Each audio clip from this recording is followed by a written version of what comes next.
Assalomu alaykum, hurmatli do'stlar. Mana hovlimizda kavraklarni kavlab, karg'onlab, xudo xolasa kesib boshlaymiz nasib bo'lsa mana. Shu hammasi kavrak. Bismillahirrohmanirrohim. Mana kesamiz endi.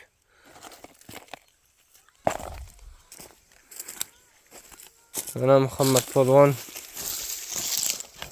kavraklarni ochyapti, uni tarafga qo'yib. Ochgan Muhammad. Necha kun bo'ldi buni dimlanganiga? 15 kun bo'ldi mana. Mana Muslim polvon ham mana ochyapti, kavraklarni ochib, karabga qo'yapti. Qachon cho't kirib kesasizlar endi Muslim polvon? 5 kundan keyin kesamiz. Kardonni ostida 5 kun turish kerak a? Shamol tegsa, qotadi kavrak.